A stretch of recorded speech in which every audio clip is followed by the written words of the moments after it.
Bonjour à tous chers amis, alors une fois n'est pas coutume, nous allons aborder un sujet en apparence assez léger, mais en apparence seulement parce que, quand on creuse en fait, c'est extrêmement intéressant.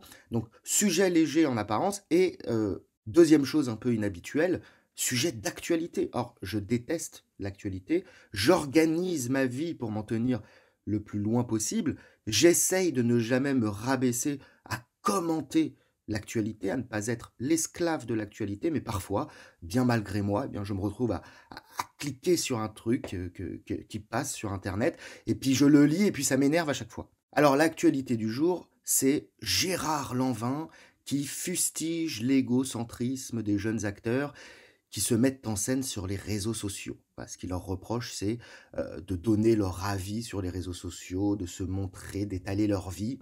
Et d'après lui, un acteur ne doit pas faire ça. Un acteur, ça doit fermer sa gueule et ça ne doit pas se donner en spectacle. Parlant de ces comédiens, de ces saltimbanques qui se mettent en scène sur les réseaux sociaux, complètement égocentriques, il dit d'eux que ce sont des coquets qui se prennent pour ce qu'ils ne sont pas. Je suis tout à fait d'accord avec Gérard Lanvin. Les acteurs, les chanteurs, les divertisseurs de toutes sortes, on se fout complètement de leur vie et on se fout complètement de leur avis parce que ces gens sont des saltimbanques. Et un saltimbanque, dans une communauté humaine saine et hiérarchisée, c'est tout en bas de l'échelle sociale. Le saltimbanque, c'est la 5e caste, c'est la caste des punks à chiens, des cracheurs de feu, des jongleurs, des diseuses de bonne aventure et des prostituées. Donc oui, Gérard Lanvin, ces gens devraient fermer leur gueule. Par contre, là où je suis en désaccord total avec Gérard Lanvin, qui est pas le pire de tous, c'est clair, hein, j'apprécie sa bonhomie, sa discrétion. Si tous les saltimbanques étaient comme Gérard Lanvin, ma foi, ce serait peut-être un milieu un peu plus respectable. Mais le problème de la surexposition des saltimbanques, ça ne date pas des réseaux sociaux, comme semble le suggérer Gérard Lanvin. Ce problème est beaucoup plus ancien que ça. Je vous renvoie à une des premières vidéos de Mandrill qui évoquait la question. En réalité, le problème de cette surexposition des saltimbanques, il est très vieux, il est très ancien.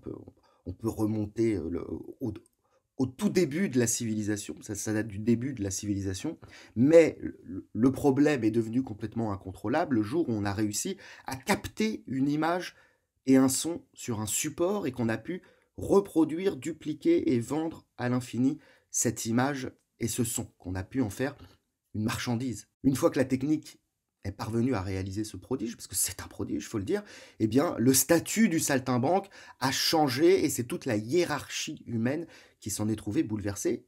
Les clochards, désormais, se prennent pour des artistes et disposent de moyens et d'un statut social sans commune mesure avec leur valeur intrinsèque. Donc la hiérarchie n'est pas respectée. La hiérarchie, étymologiquement, ça veut dire le sacré tout en haut, et c'est chaque place à sa chose et chaque chose à sa place. À partir du moment où une chose n'est plus à sa place, et bien, il n'y a plus de hiérarchie et c'est le chaos. Les réseaux sociaux, ils viennent exacerber ce phénomène, puisque, bien sûr, chacun peut désormais capter son image, capter sa voix et les diffuser et en tirer profit. Donc c'est devenu n'importe quoi, c'est un torrent de baltringage qui nous tombe sur le coin du crâne tous les jours, en effet. Alors, avant que l'image ne puisse être captée sur un support, qu'est-ce que l'art?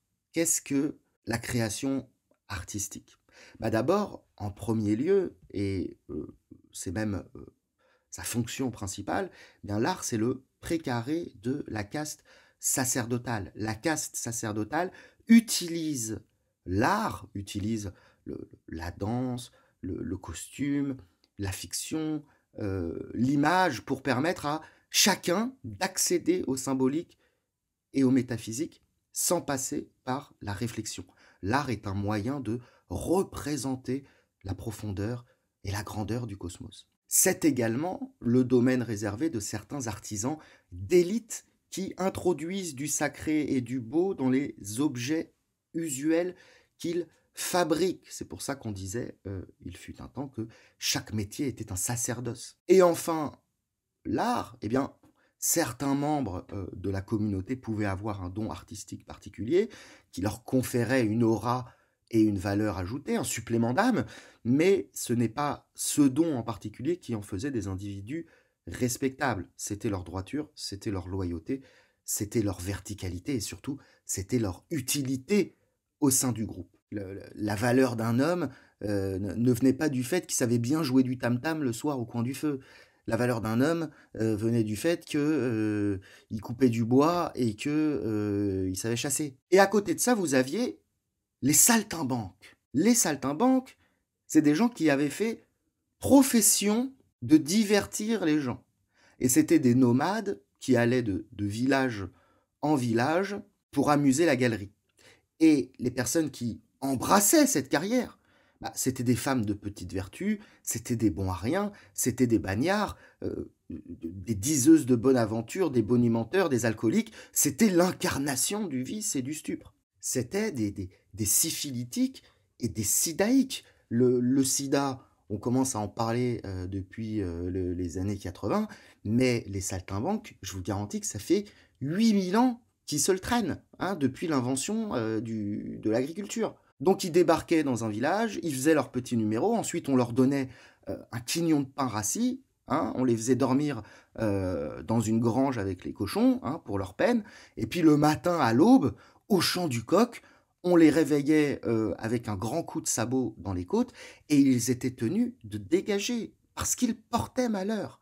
C'était des oiseaux de mauvais augure. C'est ça un saltimbanque, et ça n'aurait jamais dû cesser d'être ça. C'est ça la place d'un saltimbanque dans la hiérarchie véritable et dans le cosmos. Mais parfois, à la faveur des circonstances historiques, eh bien le statut des saltimbanques change. Et c'est toujours la même chose. Ce sont dans les sociétés surorganisées, rongées par la corruption morale, qu'émergent ce que j'appelle les vedettes. Les vedettes, on en trouve dans la Grèce tardive, on en trouve dans l'Empire romain finissant, on en trouve dans l'Ancien Régime, c'est-à-dire des sociétés avec des masses humaines surnuméraires qu'il faut divertir, qu'il faut amuser. Alors aujourd'hui, évidemment, la chose a pris des proportions phénoménales, parce que la technologie permet aux sociétés surorganisées de prospérer à l'infini sans jamais s'effondrer, parce que les masses humaines se comptent par milliards, et parce qu'il est possible, je vous l'ai dit, de capter le son et l'image, ce qui permet de faire gonfler artificiellement, telle une tumeur, la production des saltimbanques. Et de vedettes, le saltimbanque est quasiment devenu aujourd'hui un demi-dieu. Et ce problème, contrairement à ce que dit Gérard Lanvin, ça ne date pas des réseaux sociaux. Et Gérard Lanvin est un pur produit de la pire génération du star system qui a existé sur cette terre. Une génération où non seulement la déification des vedettes a fonctionné à plein, mais où il existait un monopole de faiseurs de stars. Parce il faut, et c'est toujours le cas, il faut énormément de moyens pour faire un film, pour monter des spectacles. Il faut connaître les maires, les présidents de conseil, les gars qui ont du pognon, les financeurs, les producteurs. Donc tout ça est tenu d'une main de fer par des producteurs de télé, de cinéma, des éditeurs, la presse. Voilà, autant de petits milieux bourgeois absolument épouvantables, où tout le monde se connaît, où tout le monde se coopte, les copains, les coquins, comme dirait l'autre. Et pour se faire une place dans ces petits milieux abjects, et accéder au rang de star, bah, il faut lécher des culs. Et il faut déglutir des chibres du matin au soir. Faut être une infâme petite salope. Et c'est toujours le cas. Et ça a toujours été le cas. Ça ne date pas des réseaux sociaux. Et Gérard Lanvin, qui joue le bonhomme, qui est peut-être un peu un bonhomme, mais enfin, Gérard Lanvin, il en a avalé des couleuvres. Il en a léché des culs. Il en a serré des mains moites. Il a fermé sa gueule pour obtenir ces petits rôles dans ces films de merde. Et Gérard Lanvin, il y est allé sur les plateaux de Michel Drucker ou comment il s'appelle l'autre machin, l'autre abomination qui sent le sperme, comme dirait Al Capote. Laurent Ruquier, il y est allé se faire gober les boules et donner son avis sur la politique, la guerre, machin truc. Est-ce que Drucker et Ruquier, c'est mieux que Twitter ? Je crois pas. Est-ce que c'est la place d'un bonhomme de se donner en spectacle de cette manière ? Je crois pas. Un bonhomme, il est chez lui et il coupe du bois. Alors ces stars parvenues, ces stars méprisables, sans aucun talent particulier, eh bien, elles ont table ouverte dans toutes les émissions, dans tous les journaux, pour exprimer, leurs opinions parfaitement démagogiques et conformistes sur tout et n'importe quoi, pour exposer leur vie privée atroce, pour déverser leur production culturelle minable. Et dans les années 80-90, début 2000, c'est-à-dire, l'année du prime, hein, de Gérard Lanvin, eh bien, on n'avait pas d'autre choix que de se taper ça du matin au soir. C'était un monopole. Et c'était pas un monde où les gens étaient droits, loyaux et avaient la mentale. Parce que s'il y en avait un seul qui sortait un peu du rang et qui avait l'outrecuidance de dire quelque chose d'intelligent, il se faisait dégager à coups de pompe dans le cul. Et il ne bossait plus jamais. Donc Gérard Lanvin, pour exprimer le dégoût que lui inspire la génération actuelle, c'est-à-dire la génération des réseaux sociaux, il se garde bien de parler de la génération d'avant, qui était tout aussi insupportable, bah, Gérard Lanvin, il va se référer à une autre génération d'acteurs, une génération à laquelle il n'appartient pas, celle des Ventura ou celle des Gabin. Alors ok, on parle d'une parenthèse dorée dans l'histoire du cinéma français, on parle d'un moment très particulier, celui de l'après-guerre. Si vous voulez, au moment de l'après-guerre, l'infâme bourgeoisie de gauche humaniste et la non moins infâme bourgeoisie d'affaires de droite, qui tenaient les rênes du show business, du musical, du star system, et qui tiennent toujours les rênes de ce petit monde-là, eh bien, ils avaient tellement collaboré, ils avaient tellement été d'énormes flaques de chiasse pendant la guerre, qu'ils ont fait profil bas pendant quelques années. Pour reprendre une expression de Papacito qui m'a beaucoup fait rire, c'est des gens qui avaient tellement sucé d'allemand pendant la guerre qui rotaient des Volkswagen. Donc, ça a permis à des gens respectables et talentueux d'émerger. C'est une parenthèse historique, ça dure 5, 10, 15 ans. Et donc, on a des types comme Ventura, on a des types comme Gabin et d'autres, c'est-à-dire des hommes et des femmes qui ont connu la guerre, des hommes et des femmes qui se sont comportés à peu près correctement, des hommes et des femmes qui n'ont pas grandi dans l'idée de devenir des vedettes, qui ne sont pas dans le fantasme du vedettariat, et des gens qui restaient à leur place. Mais c'est fini ça. C'est fini depuis c'est fini depuis la fin des années 60, c'est fini depuis les années 70. Entre-temps, les années sont passées, la nature a repris ses droits, et le petit entre-soi ignoble du cinéma français s'est reconstitué plus fort et plus ignoble que jamais. Diogène, qui est mon héros, j'ai fait une vidéo sur Diogène, je vous invite à aller regarder dans mes anciennes vidéos pour voir qui était Diogène. Il avait pour habitude de se promener dans les rues d'Athènes en plein jour avec une torche allumée à la main, et quand on lui demandait ce qu'il foutait, il répondait qu'il cherchait un homme véritable, un homme dont l'âme n'est pas corrompue. Et Diogène n'en trouvait pas. Parce que des hommes véritables et des hommes à l'âme qui ne sont pas corrompus, c'est 1% de l'humanité. Et c'est 1% de l'humanité dans la population générale. Parce que si on se cantonne au petit monde du cinéma, on a encore moins de chances d'en trouver des hommes véritables. C'est pas là qu'il faut aller les chercher. Et que tous ces baltringueurs aient aujourd'hui une fenêtre ouverte sur le monde grâce aux réseaux sociaux, ou alors ces 40 ou 50 dernières années avant l'émergence des réseaux sociaux, qui avaient une fenêtre ouverte à condition de sucer tous les producteurs de Paris, c'est pas les hommes véritables que cherchait Diogène avec une torche allumée à la main dans Athènes, excusez-moi. Et alors, le problème est encore plus fort en France, parce que en France, c'est un monde de caste et la production cinématographique est subventionnée. Donc c'est vraiment un monde très imbriqué d'enculés qui tiennent le truc, quoi. C'est un monde pourri, le cinéma français. Un monde pourri, rempli de minables, sans aucun honneur, sans aucune mentale, et qui d'ailleurs produit de la merde. C'est de la merde, le cinéma français. C'est le cinéma le plus pourri de la Terre. Je suis d'accord avec Gérard Lanvin. Les minables sur les réseaux sociaux, c'est pas réjouissant, je le concède, mais les années 80-90, c'était pire que l'époque des réseaux sociaux. C'était pire, c'était horrible. Les vedettes étaient omniprésentes. Les vedettes se prenaient pour des autorités morales. Elles donnaient leur avis sur tout et n'importe quoi. Et ce petit milieu cadenassé, on y rentrait en avalant des couleuvres et en pompant des tubs. C'est la génération des enfoirés. Moi, j'appelle ça des fils de pute. Et il y avait que ça. Il y avait que ça à manger. On était obligé de se taper leur merde. Donc oui, on s'en fout des petites vedettes minables qui nous racontent leur vie de rats, de cafards sur les réseaux sociaux. Mais on s'en foutait tout autant des vedettes minables de l'époque de Gérard Lanvin et des vedettes actuelles validées par l'institution, comme l'est Gérard Lanvin et avec qui il est copain et dont il suce la teub à longueur de journée. Gérard Lanvin, aussi bonhomme et droit qu'il veut paraître, il en a léché des culs, il en a sucé des chibres, il en a avalé des couleuvres. Faut pas se foutre de ma gueule, Gérard Lanvin. Tu n'es pas un bonhomme. Tu as passé ta vie à faire des courbettes à des trous du cul. Et encore aujourd'hui, tu fais la même chose. Alors je suis d'accord, Gérard Lanvin, c'est pas le genre à être dans le pompage de nœuds ostentatoire. C'est pas le genre à faire des courbettes. Il est un peu fiero, il est un peu bonhomme. Mais c'est le genre à avaler des couleuvres. C'est-à-dire à pas dire aux gens leur quête vérité face à face, mais à fermer sa gueule.